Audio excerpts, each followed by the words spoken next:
വ്യക്തമാണ്. ശ്രീ അജാസ് മുഹമ്മദ്, ഏതായാലും കോടതിയുടെ തീരുമാനത്തിനായി കാത്തിരിക്കുകയാണ് എല്ലാവരും. ഇവിടെ ചില നിലപാടുകൾ അതിഥികൾ പങ്കുവച്ചു. എന്താണ് പ്രതീക്ഷിക്കുന്നത്? ആശങ്കപ്പെടേണ്ട സാഹചര്യമുണ്ടോ? നിലവിലെ സ്ഥിതി പഴയ രീതി തുടരുകയാണെങ്കിൽ കേരള സിലബസിൽ പഠിച്ച വിദ്യാർത്ഥികൾക്ക് ഇനി ഒരു വർഷം കൂടി കാത്തിരിക്കേണ്ടി വരും. അതേസമയം അവരുടെ ആശങ്കകളും ചർച്ച ചെയ്യപ്പെടണമെന്നുള്ളതാണ് ശ്രീ മനോജ് പറഞ്ഞത്. എന്താണ് താങ്കൾക്ക് പറയാനുള്ളത്? പൊതുവെ ആൾക്കാർക്ക് ഒരു പക്ഷം ചേരുക എന്നുള്ളത് നമ്മുടെ എല്ലാവർക്കും ഉള്ള ഒരു പ്രവണതയാണ്. എന്താണോ നമ്മളെ ഭാഗം.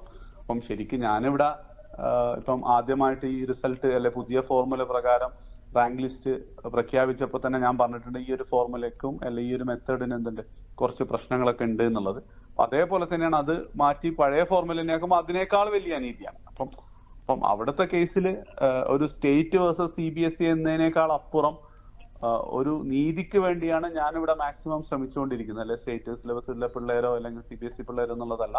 പക്ഷെ അൺഫോർച്ചുനേറ്റ്ലി അങ്ങനെ ആവുമ്പോൾ പോലും എന്തായിരിക്കും നമ്മളെ സംബന്ധിച്ച് സ്റ്റാൻഡ് എന്തായിരിക്കും? ഞാൻ CBSE ആണെങ്കിൽ CBSEക്ക് എതിരാണിത്, അല്ലെങ്കിൽ സ്റ്റേറ്റ് ആണിത്, സ്റ്റേറ്റിന്റെ ഒപ്പാണെന്നുള്ളൊരു ചിന്ത കുട്ടികളിലും പാരന്റ്സിനും വരുന്നുണ്ടാവും. അപ്പൊ അത് എനിക്കറിയില്ല. പക്ഷെ എന്നെ സംബന്ധിച്ച് വലിയ അനീതിയാണ് കഴിഞ്ഞ വർഷത്തെ ഫോർമുല.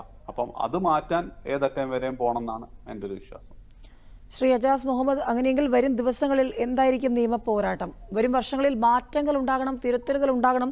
ഫോർമുലകൾ പലതും നിർദ്ദേശിക്കപ്പെട്ടിട്ടുണ്ട്. തുറന്ന ചർച്ചകൾ വേണം. നേരത്തെ ഇവിടെ ജയപ്രസാദ് സാർ സൂചിപ്പിച്ചതുപോലെ ഈ രംഗത്തെ പ്രഗത്ഭർ, ഇതുമായി ബന്ധപ്പെട്ട വിദഗ്ധർ, അവരെ കൂടി ഉൾപ്പെടുത്തിക്കൊണ്ട് തുറന്ന സമൂഹത്തിലെ ചർച്ചകളിലൂടെയൊക്കെയാണ് ഇത് മുന്നോട്ട് കൊണ്ടുപോകേണ്ടത്. പക്ഷേ ആ വഴിക്കുള്ള നീക്കങ്ങൾ നിർഭാഗ്യവശാൽ ഇതുവരെ ഉണ്ടായിട്ടില്ല. വരും ദിവസങ്ങളിലെങ്കിലും അതൊക്കെ ഉണ്ടാകുമെന്ന് പ്രതീക്ഷിക്കുന്നുണ്ട്. താങ്കൾ സൂചിപ്പിച്ചതുപോലെ ഈ CBSE കേരള സിലബസ് പോരെ എന്നതിനപ്പുറത്തേക്ക്. ഞാൻ കോടതിയിൽ ഉണ്ടായിരുന്നു. അപ്പൊ എനിക്ക് കോടതിയുടെ ഈ ടെർമിനോളജിയിലൊക്കെ 100% എനിക്ക് അറിയില്ലെങ്കിൽ കൂടി ഞാൻ മനസ്സിലാക്കുന്നത് നിലവിലെ സാഹചര്യത്തിൽ ഇടപെടില്ല എന്ന് സുപ്രീം കോടതി പറഞ്ഞത് നിലവിലുള്ള അഡ്മിഷൻ പ്രൊസീജിയർ സ്റ്റേ ആക്കുക തുടങ്ങിയ കാര്യങ്ങൾ ഇടപെടില്ല എന്നാണ് ഞാൻ മനസ്സിലാക്കുന്നത്. ഞാൻ അതേപോലെ തന്നെ ബഹുമാനപ്പെട്ട കോടതിക്ക് സ്റ്റേറ്റ് സിലബസുകാർ നേരിട്ട ഇൻജസ്റ്റിസ് മനസ്സിലാക്കിയിട്ടുണ്ട്. ഞങ്ങൾ അതിന്റെ ഡാറ്റയും സമർപ്പിച്ചിട്ടുണ്ടായിരുന്നു. അപ്പൊ അപ്പോഴാണ് കോടതി പറഞ്ഞത് സർക്കാരിനോട് ഇതിൽ കക്ഷി ചേരുന്നുണ്ടോ എന്നുള്ളത്. അപ്പം എൻ്റെ ഒരു ഇതിൽ ഞങ്ങൾക്ക് ഇപ്പൊ ചെറിയൊരു നേരിയ പ്രതീക്ഷ തന്നെയാണ്. എന്നാലും പ്രതീക്ഷയുണ്ട് ഈ വർഷം തന്നെ എന്ത് ചെയ്യും ബഹുമാനപ്പെട്ട കോടതിയുടെ ഇടപെടൽ ഉണ്ടാവും എന്നുള്ളത്. ഇനിയിപ്പം അങ്ങനെ ഉണ്ടായിട്ടില്ലെങ്കിൽ തീർച്ചയായും സർക്കാർ സ്കൂളുകളിൽ പഠിച്ച കുട്ടികൾക്ക് അത് വലിയ നഷ്ടം തന്നെയായിരിക്കും. പിന്നെ റാങ്കുകൾ നേരെ ഇരട്ടിയായ ആൾക്കാരുണ്ട്, 5000 റാങ്ക് കൂടിയ ആൾക്കാരുണ്ട്, 10,000-ഓളം റാങ്കുകൾ കൂടിയ കുട്ടികളൊക്കെ ഉണ്ട്. അപ്പൊ അവർക്കിത് ഒരു തീരാ നഷ്ടം തന്നെയായിരിക്കും. കഴിഞ്ഞ 11 വർഷമായിട്ട് അനുഭവിക്കുന്ന ഈ ഒരു അനീതി ഒരു വർഷം കൂടെ അവരെ അനുഭവിക്കേണ്ടി വരും. അതായത് ഇവിടെ പ്രധാനമായിട്ട് മനസ്സിലാക്കേണ്ട ഒരു കാര്യം, ഒരു കോടതിയും ഈ ഒരു പുതിയ ഫോർമുലയുടെ മെറിറ്റിനെ കുറിച്ച് സംശയമൊന്നും പ്രകടിപ്പിച്ചിട്ടില്ല. ആകെ പറയുന്ന കേസ് ഗെയിം കഴിഞ്ഞതിന് ശേഷം റൂള് മാറ്റുന്നു എന്നുള്ളതാണ്. അത് ഒരു രീതിയിൽ പറയണം അതൊരു ടെക്നിക്കൽ പ്രോബ്ലം ആണ്. അതായത് ഉദ്യോഗസ്ഥ തലത്തിൽ വന്നൊരു വീഴ്ച കാരണം കുട്ടികളാണ് എന്ത് ചെയ്യുന്നത് അവിടെ അനുഭവിക്കുന്നത് എന്നുള്ളതൊരു റിയാലിറ്റിയാണ്. അപ്പം ഇനി ഇതിൽ പറയുകയാണെങ്കിൽ ഈ പുതിയ ഫോർമുലയിൽ 2 പാർട്ടുകളുണ്ട്. ഒന്ന് സ്റ്റാൻഡേർഡൈസേഷന് കഴിഞ്ഞ വർഷത്തെ എന്താ പറയാ ഒരു വിവേചനപരമായിട്ടുള്ള ഫോർമുല മാറ്റി ഒരു പുതിയ തമിഴ്നാടും അതേപോലെ തന്നെ ഒരുപാട് ഗവൺമെന്റുകൾ CBSEയുടെയും അതത് ഗവൺമെന്റുകളുടെ മാർക്കുകൾ സ്റ്റാൻഡേർഡൈസേഷൻ ഉപയോഗിക്കുന്ന ഫോർമുലയാണ് കൊണ്ടുവന്നിട്ടുള്ളത്.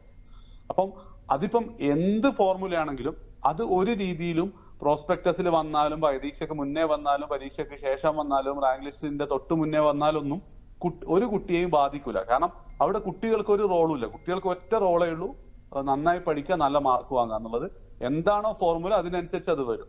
ഓക്കെ, അത് നേരത്തെ അറിയിച്ചിട്ടില്ലെങ്കിലും കുട്ടികളെ ബാധിക്കുന്ന ഒരു വിഷയമല്ല. അതാണ് നമ്മൾ കോടതിയിൽ ഉന്നയിച്ചത്.